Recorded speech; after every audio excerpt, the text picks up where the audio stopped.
Pada zaman dahulu kala, hiduplah seorang anak istimewa bernama si Buyung Besar.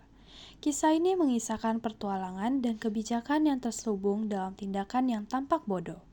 Si Buyung Besar dengan keunikannya akan mengubah takdir sebuah kerajaan dan mengarungi lautan tak bertepi. Di sebuah desa kecil di tepi pantai, hiduplah sepasang suami istri yang mengharapkan kehadiran seorang anak. Doa mereka terkabul ketika lahirlah seorang bayi laki-laki yang diberi nama si Buyung Besar. Lihatlah suamiku, anak kita tumbuh begitu cepat dan besar.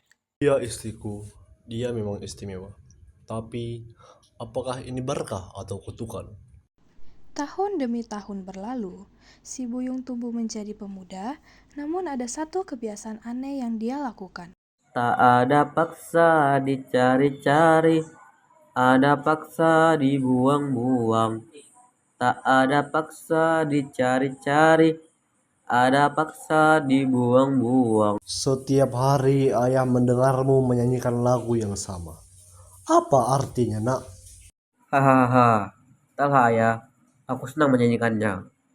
Melihat keanehan anaknya, sang ayah membawa si Buyung menghadap Datuk si Penghulu, pemimpin bijak di negeri mereka. Kami mohon bimbingan Datuk untuk anak kami ini. Buyung, apakah engkau ingin belajar berjualan? Aku mau saja, namun ada syaratnya. Aku ingin dibuatkan sebuah kapal untuk berlayar. Baiklah, akan kuberikan kapal untuk berdagang. Mungkin dengan begitu, engkau akan mendapatkan arti dari nyanyianmu itu.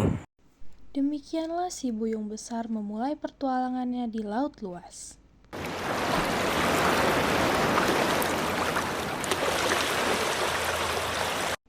Dengan berbekal kelapa yang memenuhi kapal, Buyung Besar berlayar di lautan besar.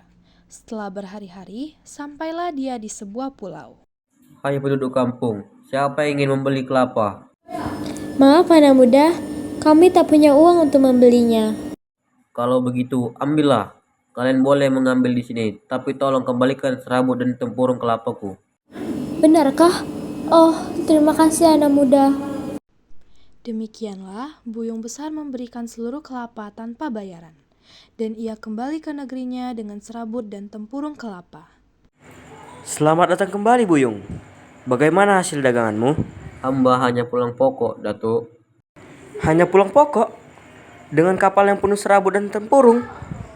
Benar, Datuk. Tapi penduduk kampung itu sangat senang dan berharap hamba kembali lagi. Kau ini aneh, Buyung. Tapi baiklah, apakah kau mau berlayar lagi? Dengan senang hati, Datuk. Dalam pelayaran keduanya, Buyung Besar membawa muatan padi. Ia memberikan beras kepada penduduk kampung yang membutuhkan dan hanya membawa kulit padi pulang. Pada pelayaran ketiga, ia membawa para pandai besi. Saat berlayar pulang, kapal kecil milik Buyung Besar terjatuh ke laut. Ia memutuskan untuk menyelam mengambilnya. Aku akan turun ke dasar laut jika tali sawung ini bergoyang. Tariklah, dan aku akan ke atas. Di dasar laut, Buyung Besar menemukan sebuah kerajaan yang megah. Selamat datang di kerajaanku Buyung Besar. Putri kami telah menemukan kapakmu. Aku akan mengembalikan kapakmu, tapi dengan satu syarat. Apa syaratnya, Tuan Putri? Jadilah suamiku. Demikianlah Buyung Besar menikah dengan Putri Raja Lautan. Istriku, sudah saatnya kita kembali ke dunia atas. Awak kapalku pasti sudah cemas menunggu. Baiklah suamiku, aku akan ikut denganmu. Si Buyung dan istrinya tiba di desa kembali.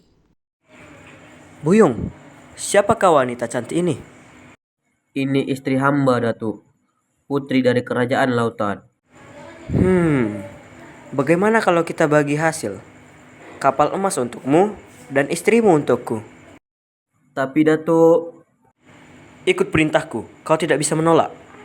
Dengan berat hati, Buyung Besar terpaksa menyerahkan istrinya kepada Datuk Penghulu. wahai penguasa lautan, tunjukkan keadilanmu.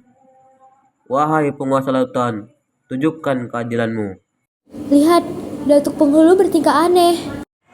Buyung, kumohon hentikan semua ini. Ampunilah aku ini. Baiklah, Maafkan aku, Buyung. Aku telah dibutakan oleh keserakahan. Mulai hari ini, engkaulah yang menjadi datuk yang baru. Demikian cerita si Buyung Besar, seorang pemuda yang dianggap bodoh, namun menyimpan kebijaksanaan. Ia memimpin negerinya dengan adil dan bijaksana dengan istrinya yang setia. Dan nyanyian yang biasa dia nyanyikan kini ada artinya. tak ada paksa dicari-cari, ada paksa dibuang-buang.